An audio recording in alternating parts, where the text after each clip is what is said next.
What's up, everybody out there? How you doing? I want to welcome you guys to my page. That's right. I want to welcome you guys to Pepe La View. I am yours truly, Pepe, and we're talking about R&B divas over here. And today, the R&B diva that I am talking about is yours truly, Dionne Robinson of En Vogue. That's right. And just bear with me as I get some things situated over here, but it is what it is, right? So once again, I want to welcome you new viewers, you returning viewers, and you subscribers. Pardon me, as I said, once again, as I get things situated over here.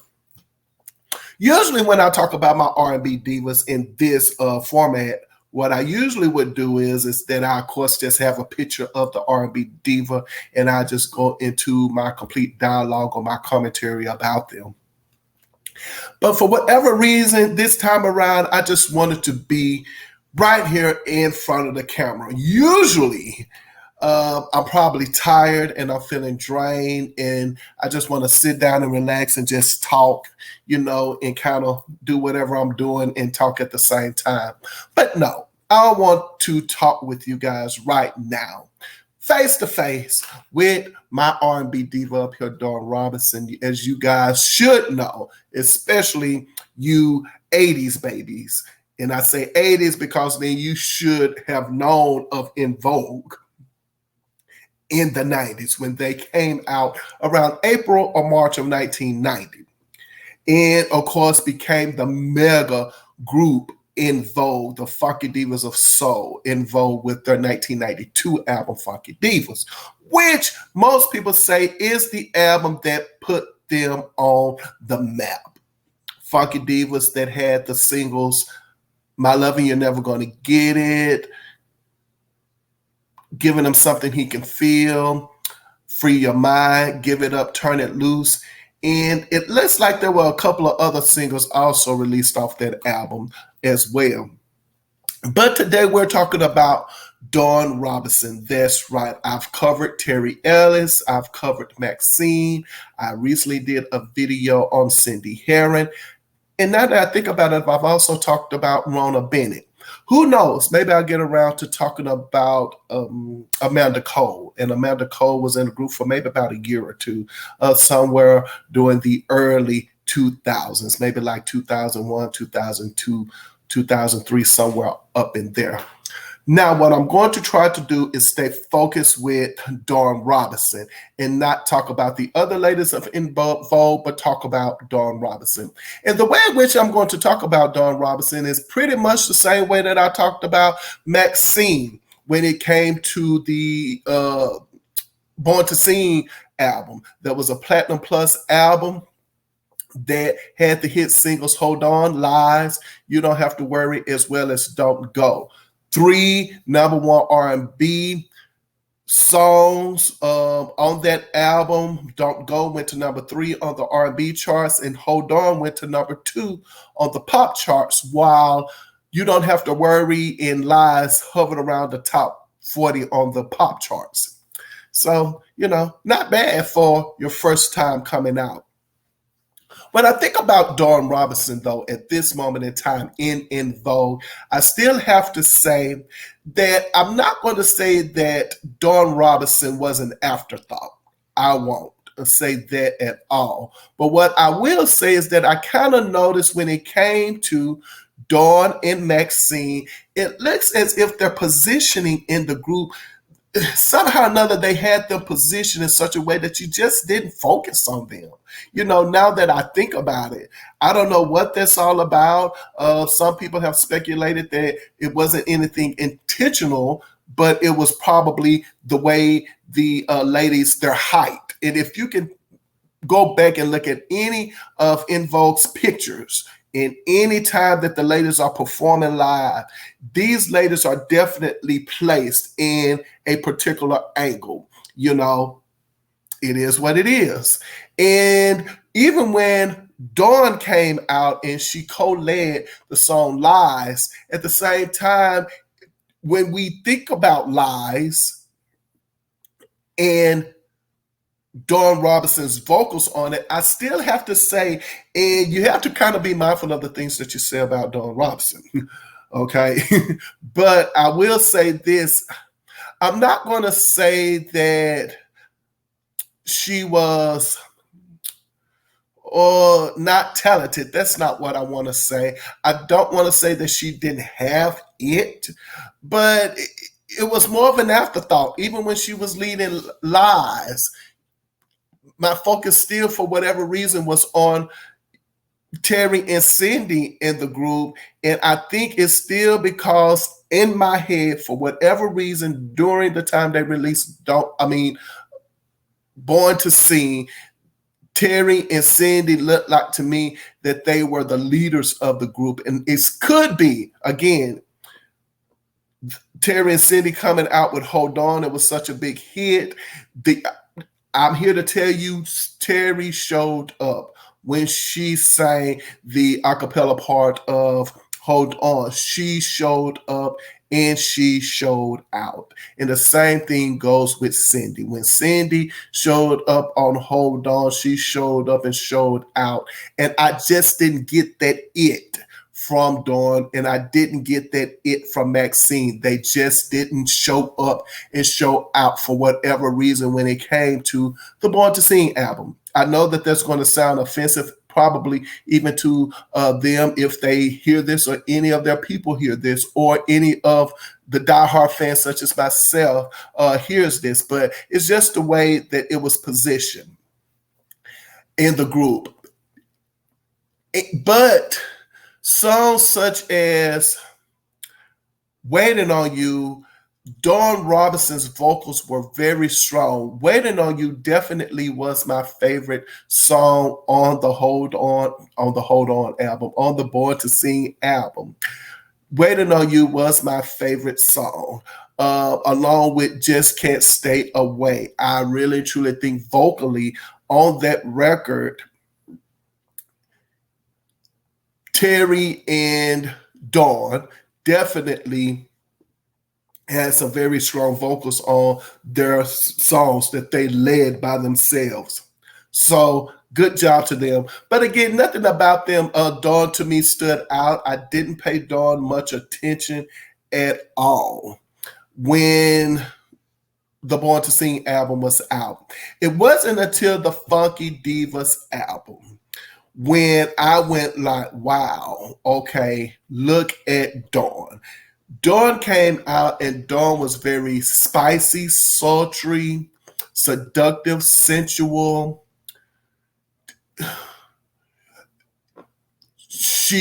Those vocals definitely were tight. I mean, she showed up. I mean, what you thought she didn't have when it came to the Born to Sing album, let's just say, such as myself, you didn't question it at all. And there's something to me about the Funky Divas album that made me think of Dawn being the superstar. It is what it is. I think that she definitely stood out from all of the ladies in Vogue when it happened because, again,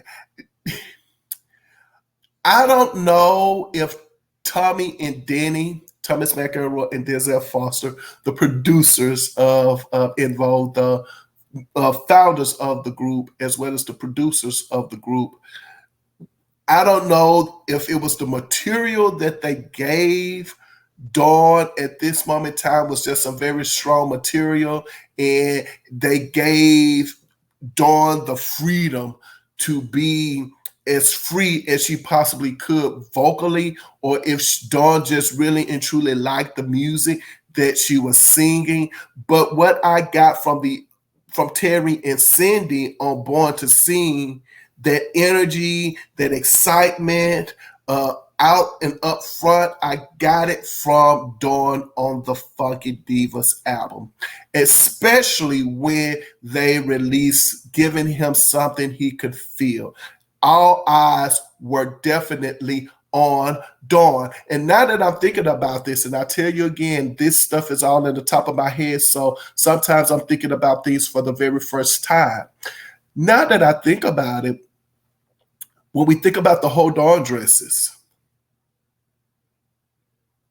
and I think about the "My Loving You're Never Gonna Get It" dresses, and when I think about the "Giving Him Something He Can Feel" dresses, if you look at Max and Dawn, they are definitely placed in such a way that they are out front. It's like they definitely have the it factor. And the same thing with Dawn with the "Giving Him Something He Can Feel" video. Now that I think about it, all eyes were on Dawn. She was definitely getting her opportunity to shine. And once she had it, and the combination of the right image, the combination of the right song, all eyes were on her. Maybe it was just that we were now forced to pay attention to her. And we did, at least I did. A lot of people did. Even Arsenio Hall paid a lot of attention to her as well. People such as not Dawn Robinson, but Donnie Simpson, Ed Gordon. I remember being glued into the television set when these ladies was on those shows, and to see how Donnie Simpson said that the ladies of En Vogue just definitely would turn a place out and have guys on the rafters and whatever in the studios just showing up like the ladies of En Vogue, they're here. The same thing with Arsenio Hall saying, Dawn, when you leave the show, forget about what you wore during the show. When you leave the show is when you look your best. So is definitely what it is on that. So we definitely appreciate it. And even if the ladies of En Vogue dress seductively, the thing that I like most about them is that they, at the end of the day, they definitely still represented they were ladies. They were not the other word, if you understand what I'm saying. And I definitely appreciated that about them, which to me made me always think, do the clothes make the man, or do the man make the clothes? And at this moment in time, I still have to say the man makes the clothes. The ladies made the clothes. Like, it's all about, you can have one lady wearing a particular item and you respect her at the end of the day. And then you have another lady who wears that particular item, and you look at her and it's the way she carries herself, and you don't take her seriously at all. You're saying other things. So at the end of the day, you can still look good and you can still be, respected. And that's the thing that I always appreciated about the ladies of En Vogue. Whenever I was around, guys, and they were watching me watch En Vogue, the thing that I always saw about them, at least from the guys that I was around, is that they never said anything disrespectful about the ladies at all. It was always about how good they looked. Like, the ladies of En Vogue, just they were so gorgeous, so well put together. They weren't over the top, and they wasn't too generic. They was pretty much right in the middle. And even though these ladies had the stigma of being unapproachable, they definitely didn't look like they were unapproachable. And to me, what I like to think about it is that maybe some people was calling them unapproachable because they had other intentions in mind. And probably when they found out it wasn't happening, that's when they probably became, unapproachable to people. So it is what it is. But definitely Free Your Mind was definitely another song Dawn Robinson co-led with the other members of En Vogue. Free Your Mind was the song that all the ladies shared vocals together, or shared lead vocals together.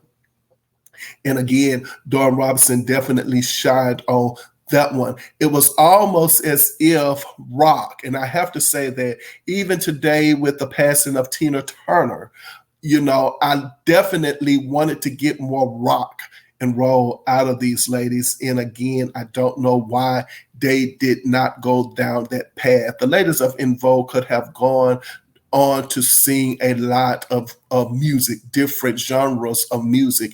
And that's the thing that I like most about the Funky Divas album. It was, I like to call it in-house, in reggae, in rock, you know, in-house, in R&B. The ladies of En Vogue definitely tackled a whole lot of elements, of music for the Funky Divas album. And sometimes when I listen to the Funky Divas album now, you know, I kind of look at it like, okay, I get it, you know. So some of the songs were definitely of the time, but I promise you, when I purchased the Funky Divas album, I definitely had that. I had my speakers would disconnect from the radio, and I placed those speakers in the window and I blasted the Funky Divas album, you know, throughout my neighborhood. And so that Funky Divas album was definitely an album that a lot of people purchased. And I like to think that it was definitely because of something that Dawn had. I still can't put my finger on it, but it's definitely still something that shows up even after, you know, she leaves the ladies of En Vogue, or in her, you know, case. A lot of people say she got kicked out. Some people say, you know, she left. Dawn definitely says that, you know, she was given an offer that she had to refuse. It wasn't an offer that she couldn't refuse. It was an offer that she definitely had to refuse and say, sorry, I'm out of here. I'm gone. I'm out the door. Ladies, it is what it is. I have moved on. And whatever that spark was, that fire, that, excuse me, all of those things that come together, you know, for an artist, Dawn Robinson definitely had that. So it was definitely disappointing to see that it wasn't there anymore. I still say today, and I will continue to say it, Dawn and Max, as well as the song Free Your Mind, is what made the Funky Divas album such a success. Now, some people probably will find what I'm about to say offensive, but I don't mean it to be offensive. It's just the way I see it. And if you watched En Vogue, you probably can go back and look at old videos and pick up on what I'm about to say. But if you go back and you watch old performances or see, you know, the original four together, then you will probably see what I am talking about. Terry and Cindy comes off very refined. They have no rough edges about themselves. They're very clean cut. They're definitely in the pocket. It's almost like they're professional in that they show up to do the job, and they are definitely synchronized, syncopated, choreographic, symphonic. That's how I describe En Vogue all the time. That's kind of like what you get when you get Terry and Cindy. But with Dawn and Maxine, you get they're very playful with it. They're not too much concerned about being in the pocket.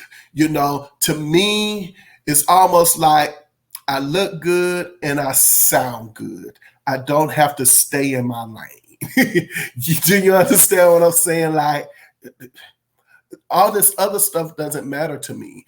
I'm not saying it doesn't, because the ladies of En Vogue altogether definitely understood the assignment.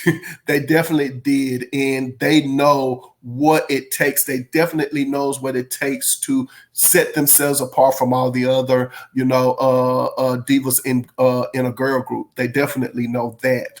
But again, when it comes to them together, Dawn and Maxine definitely are the ones who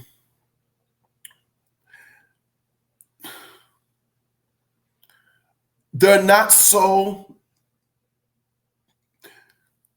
cut, if you will. They have their rough edges, and it worked.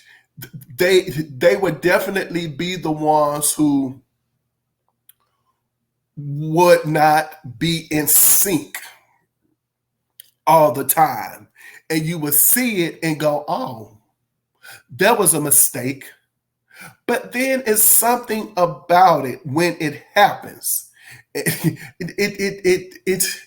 It's almost like when it happens, they're so quick in the correction of it. It's kind of like, ooh, it happened, and then they're back in sync with it as if almost what they did was kind of intentional. You know, you know, I don't know. It mesmerizes me even to this day to see that happen with the ladies of En Vogue when it comes to Terry and Max. I know I try to keep this focus only on Dawn, and we're going to talk only on Dawn for a second. I guess I just have to talk about this right now because I've seen performances with the ladies of En Vogue, and let's talk about Max just real quick. You can see Max. I mean, she would definitely shoot out from the other girls. Like she would, it was more like she would take off, and then before you know it, she'll run back just as fast as she took off away from them. She would come right back into it, and I mean, she would be on. I mean, she would be on it. Like you, I'm sitting there like, did you guys see Maxine do that? Like, you know, you want to say, Max, you messed up. And it's like when she comes back in it, she's right back in it, and she is more sexier than ever. And that's what I love so much about these ladies. You know, I like their carefree attitude when it comes to it. And it's definitely, I promise you, it's definitely missing in En Vogue right now today. It's missing that part of it. It's definitely needed. There's something about that made the whole. And another thing that I like to compliment Terry and Cindy about when it comes to En Vogue doing the Funky Divas album, they were so in the pocket. And you have to realize that Terry and Cindy were out front first. You know, and I'm here to tell you, Cindy was so poised and she moved so elegantly. She was so in alignment. Like, oh my gosh, like to think about it, I just get so overwhelmed. And at the same time, just relaxed at the same time, talking about it because it was something about their movement. It was almost like they went to the ladies of En Vogue were like beauty pageant contestants, you know, definitely. And I know most people say, well, Cindy, she was in beauty pageants. That's true. But at the end of the day, the other ladies were not, in that lane. But it definitely showed up. And again, they were more polished and poised than the Supremes. I have to really and truly give it to them. To me, it was like En Vogue was a mixture of the Supremes and the Pointer Sisters. But at the same time, they were just as raw as the Mary Jane girls in Vanity. You got all of that wrapped up in one. And I think you definitely got that Vanity 6 Mary Jane girls out of them when you saw they came out with the Funky Divas album. And definitely when you get on the Funky Divas album and Dawn rapped in Lies, then Dawn was definitely rapping, on the song on the Funky Divas album, It Ain't Over Till the Fat Lady Sings. And that was a that was a song on the album, excuse me, I apologize, you guys, that I played just as loudly as the other songs on the album. Like I took that song, seriously. Even the rap. I can say it right now. Here's a flow in Vogue hip hop intro. Time to rap. Talk about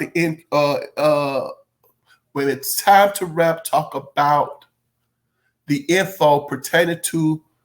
Oh, see, I can't remember, but you get it. Like I was there. I was listening to it. I guess I should have, tried to read up on it if I was going to talk about it. But anyway, you still took that song seriously on the album. And I'm not going to say you took her seriously as a rapper, but at the same time, you knew that she could do it. Now that I think about it, see, you never know where you're going to go. She could be like the Left Eye of En Vogue. When I always say En Vogue came out first, and then it was TLC. I think En Vogue came out with the Funky Divas album, right? Then TLC comes out with Ooh on the TLC tip, and there you have the rapper. But Dawn, for those who are out there, you can definitely say Dawn was rapping on with Lies, even though Debbie T is the rapper on the song on the album, but Dawn definitely took that up. Excuse me, you guys. During, their performances, Dawn was the one who would do the rapping. So again, to say that these ladies did not even influence TLC, some people probably say, oh, you stretching a little bit, but Dawn definitely was rapping. So it worked. There are some elements of TLC that might not be a cappella, but they definitely have a rapper in the group.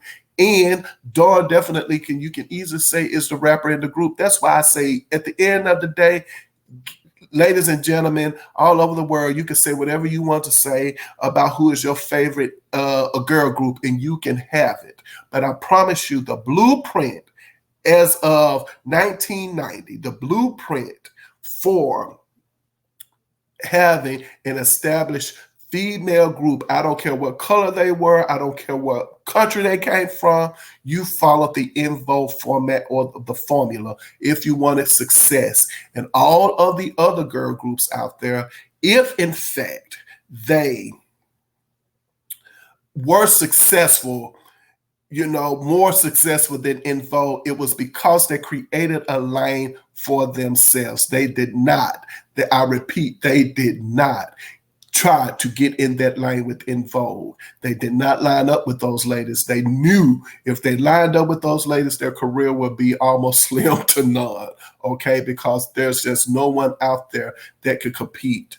And I think it was because Tommy and Denny, what I like about Tommy and Denny as musicians is that they understood what they wanted, and they understood these ladies' voices and how to blend all of that together. So again, my hats off to those guys, because it's because of them that I was glued into the television set, enjoying, music that was coming from these ladies. Definitely. One more thing that I'm going to say about En Vogue that I also noticed, I don't know if anyone else has picked up on this, but what I noticed is that En Vogue is the group, unfortunately, and this might be En Vogue's downfall. Or their kryptonite, if you will. And that is, for whatever reason, En Vogue is a group you have to hear and you have to see. All right? You have to hear them and you have to see them. If one of those two elements is not there, unfortunately, En Vogue is running all on a half tank, is what it is. Not necessarily they're running on empty, but they're definitely running on a half tank. And I'm going to give you a prime example of this. I remember when the ladies of En Vogue came out with their album, excuse me, Dawn, we're definitely going to talk about you. I remember when the ladies of En Vogue came out with their Electric Cafe album. It was finally coming out. And I was definitely a part of a particular fan page. And I remember making a comment saying, we need an En Vogue video. And I was very adamant about it. I was very happy when they came out with the video for Rocket, all right? And first of all, we just needed that fix. But secondly, Once they got that video out and we heard the song and we saw the video, it worked. I think that's another reason why the song was as successful as it was during that particular time, is because we saw these ladies and we saw their video. You, for whatever reason, you have to make the connection with that.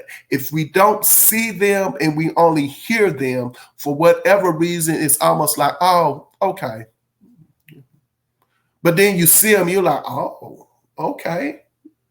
Oh, okay. You got my, okay.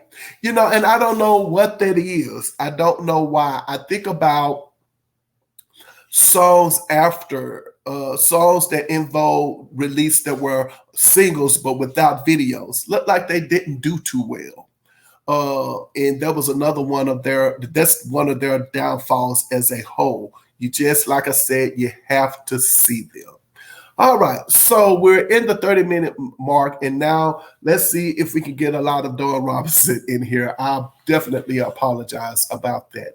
So, as I said, Dawn Robinson, she is definitely, you know, the one out front. She definitely talked during interviews, but she showed up a lot. She talked a lot. And I definitely got to know a lot about her just in seeing her. And one of the things that I got from her is that she was very confident in herself to me, you know, very much so. And maybe it was because at this moment in time, she got to show who she was and she came out up front. So now that I think about it, she probably definitely is the left eye, you know, of the group, because when Dawn Robinson showed up, when I think about her performances with even giving him something he can feel when she will perform that song, you know, live, as I think about it now, I mean, she is definitely diva. Oh, she is diva. She is definitely a diva in that dress. She and you know, it's definitely there. You know, she is definitely working it. She's giving it. She has the attitude with it. There's something about that fucking Divas album. That album is definitely attitude. They are definitely giving you a whole lot of attitude in that album, and I love it. But for whatever reason, at this moment in time, even with the success of En Vogue, Dawn Robinson has now said she has been very adamant, sounds like from day one, about some of the things that were going on in the En Vogue camp. And that will definitely be money. I remember, and I think, y'all know I got my En Vogue albums over there too. But I remember reading the Born to Sing album cover, and I think the credits, I think it was Tommy and Denny basically saying, to you knuckleheads, and I think the knuckleheads would be the ladies of En Vogue, basically telling them the importance about staying together as a group, and that, you know, the money thing probably won't happen right away, but it will happen eventually, you know, which lets me know that I can't necessarily say from the very beginning that Tommy and Denny took advantage of these ladies financially. I can't say that. And the only reason why I'm talking about Tommy and Denny in this version of En Vogue's Dawn Robinson's video is because this is pretty much now what you get about Dawn. Dawn has been adamant about her relationships with the producers, her relationships with the ladies, and her stance on certain things that were happening in the group. I don't necessarily think that Tommy and Denny took advantage of these ladies based off what I've only read about, you know, in the album covers, and that was the fact that they were saying the money would eventually happen. The ladies of En Vogue have also said, and I think maybe Max said that they forewarned them, hey, your attorneys or your manager is our manager. You sure you want to do that? One of the ladies basically said, Tommy and Denny said, that's going to be a conflict. You know, you sure you want to do that?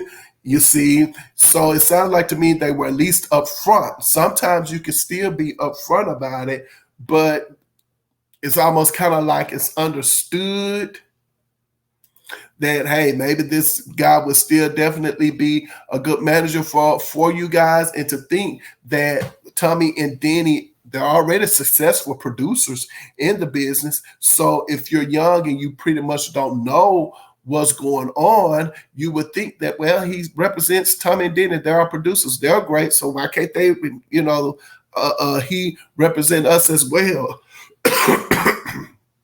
But that is now is a conflict of interest, right? So you have what you have here. You have a recipe for disaster.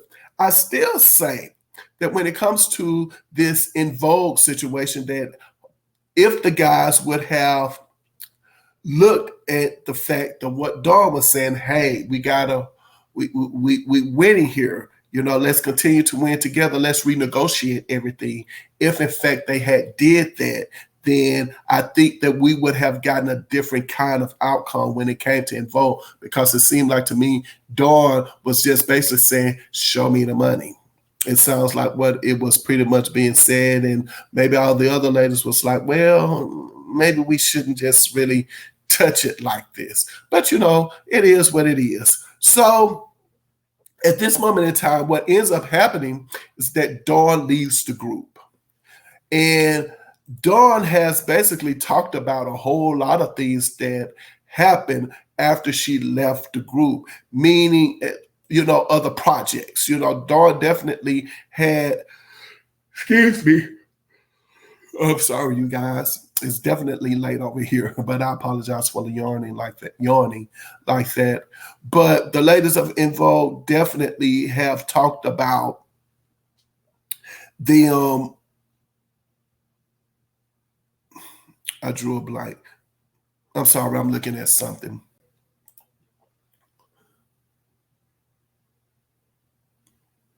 So Dawn leaves.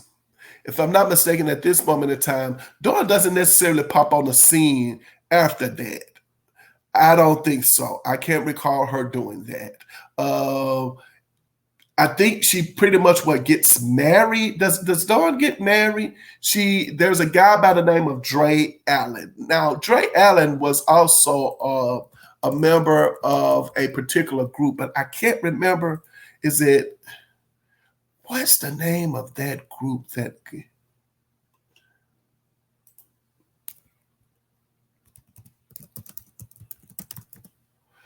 It's a male group. For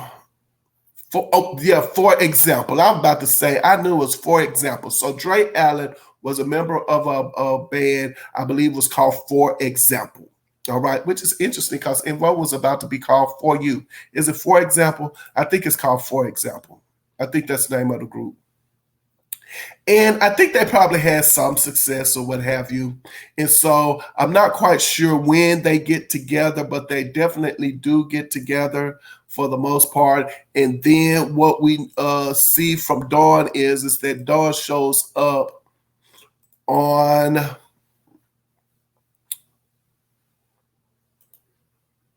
Firmbiz. I think that's where she shows up again. Somewhere after she leaves, I think she goes over to Dr. Dre, right? And they have Firmbiz. And when you see her come out with Firmbiz, you go, whoa. And for whatever reason, when it comes to Dr. Dre, that album was not as successful as all the others. I think someone has mentioned that album went maybe gold, but when it comes to that song and compared to all the other songs, it's kind of like, okay, but it really definitely wasn't a hit the way that it should have been a hit. And so therefore we didn't get much out of The Firm, right? Because the name of the group is called The Firm. So we didn't get a lot out of that. And Dawn Robinson decides to, terminate her contract with Dr. Dre. You can call it a hit or a miss with this one with Dr. Dre, and I'll tell you why. Because there are a lot of artists who was working with Dr. Dre at the time that didn't even see the light of day.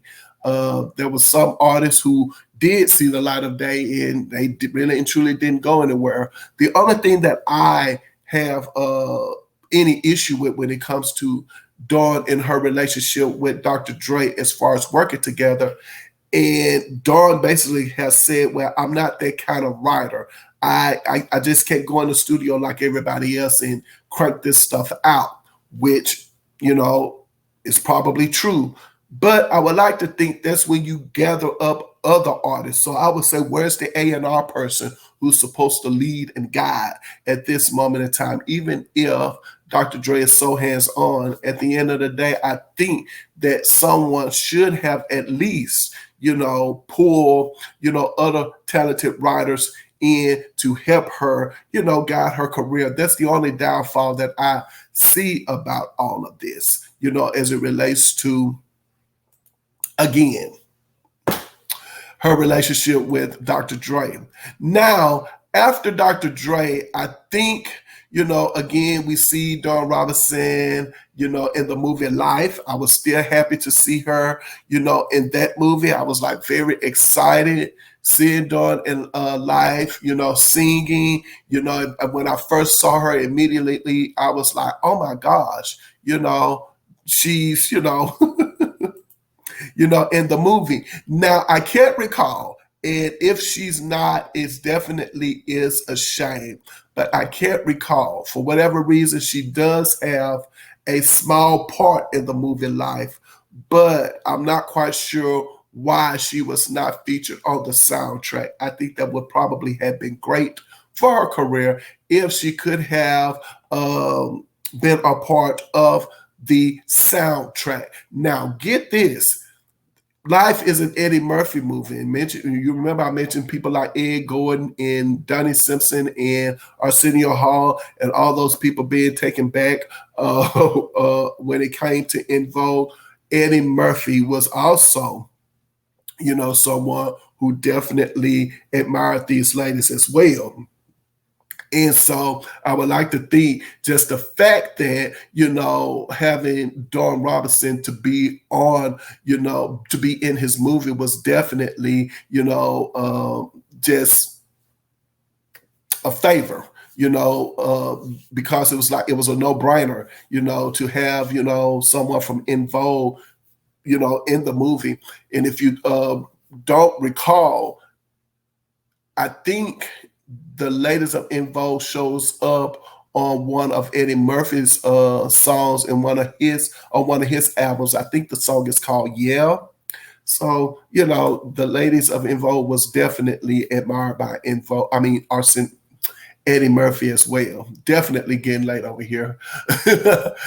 So, that's the next time that we see Dawn Robinson. Now, there's another time that Dawn Robinson also shows up after that, and I think she shows up with Lucy Pearl.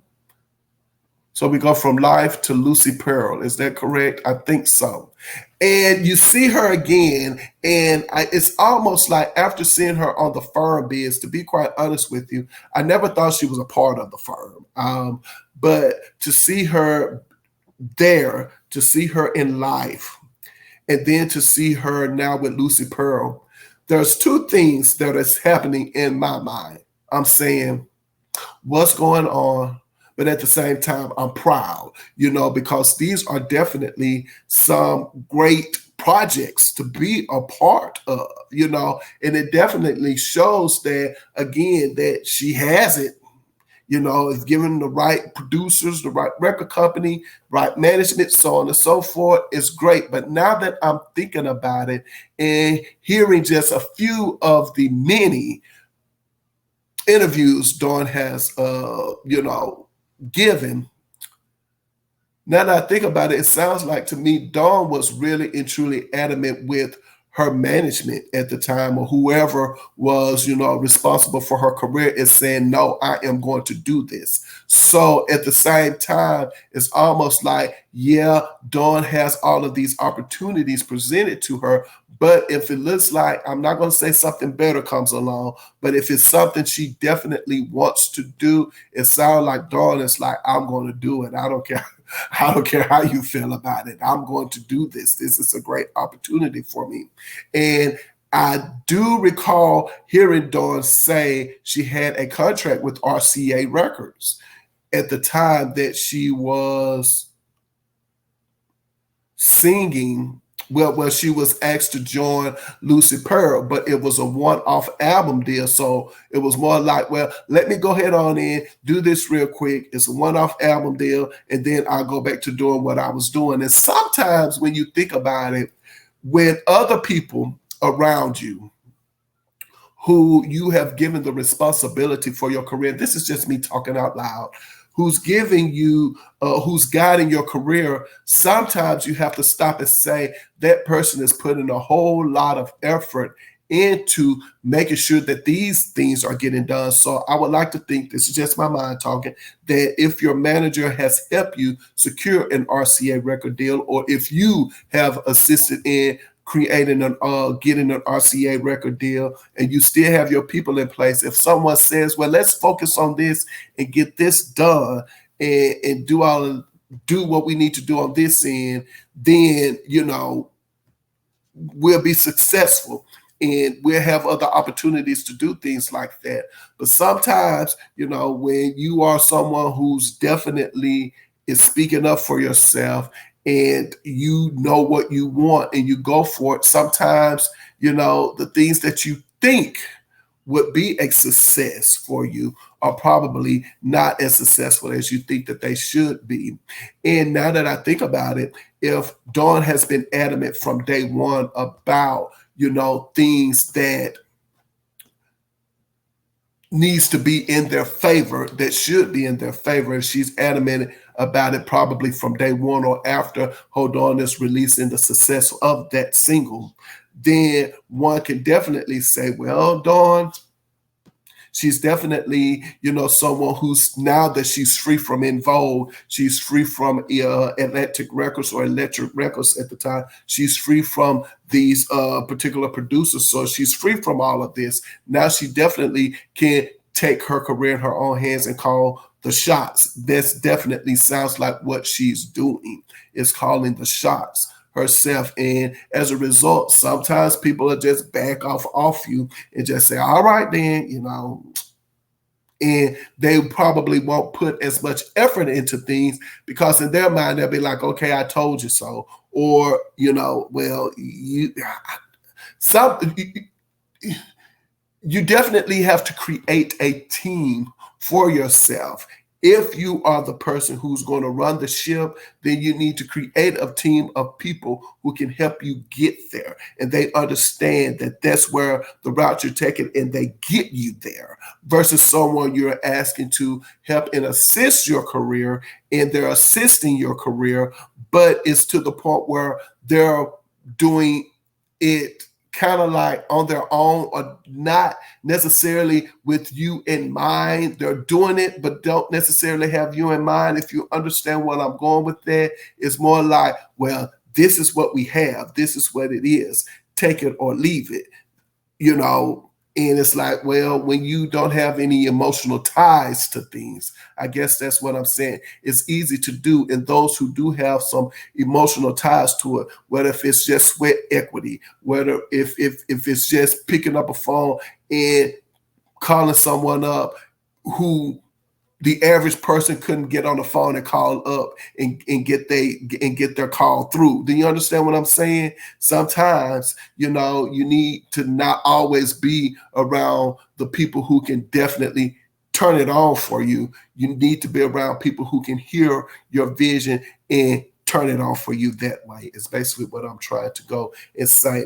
And so what we have here with Dawn, it looks like to me, is someone who I think, to me, is okay probably where she is with her career.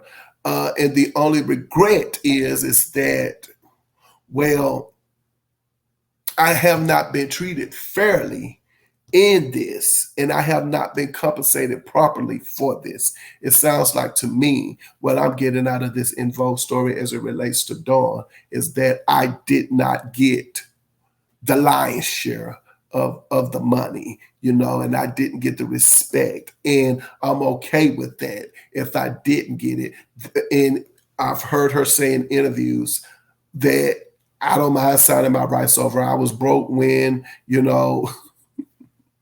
they, we was making all the money. So I don't need it. I can sign away my rights to the name In Vogue. It does not matter to me or bother me at all, if you understand what I'm saying.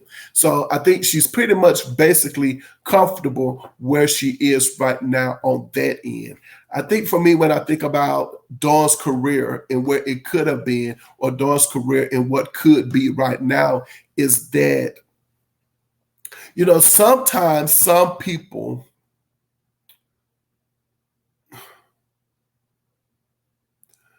don't know how to start over again.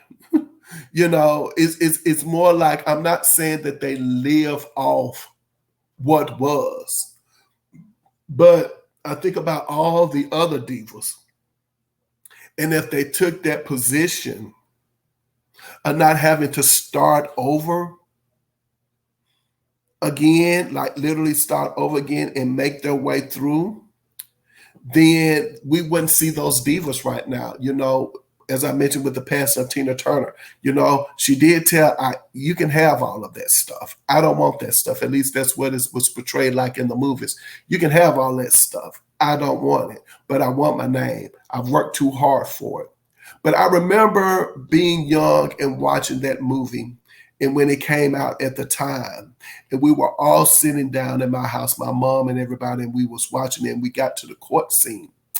And I remember saying to my mom, and I'm young, I'm in high school, but I love music, right? So I said, that was smart of her, Tina Turner. And I told him, I said, that was very smart of her. I was like, they don't understand what she did. And that is that you can have all of it. I don't want to be responsible for it.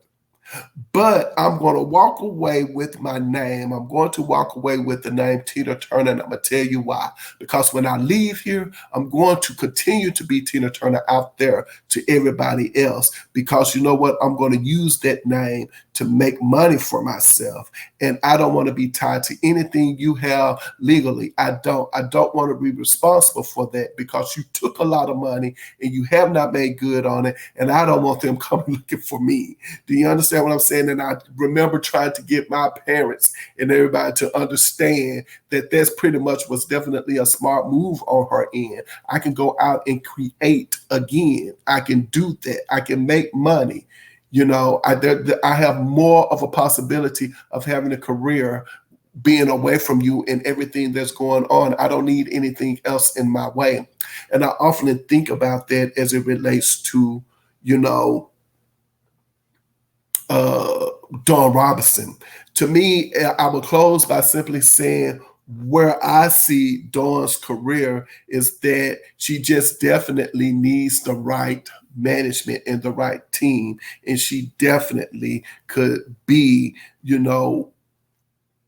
the R&B diva that she definitely can be. I said it before, I'll say it again.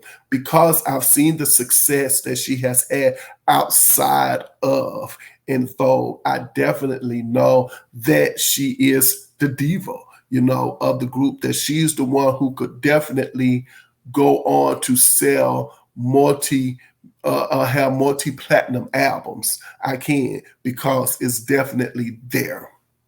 It's definitely there. And I think she's okay with where she is, definitely. But she's definitely that diva that can go out and have, that superstar career. And we could definitely, be seeing a different Dawn Robinson. But anyway, I am definitely 55 minutes into this video, and this is where I am going to end it. And I am going to end by saying, Over here, Pepe La View, you already know what I'm about to say if you've ever gotten to this part, and that is, I believe in you putting your behind where your heart desires to be. Oh, yes, I do. Put your behind where your heart desires to be, you know. And also, to remember, whenever I leave my mother's presence, she always says, baby, remember, I love you, but God loves you best. And on that note, I want to say thank you so much. I hope you feel the love and support over here. I'm definitely feeling it. So thank you very much, you guys out there. And also, don't forget to love yourself while you're out there trying to get love from others. And also, I'm looking forward to seeing you guys next video. And until then, you guys take care of yourselves out there. All right.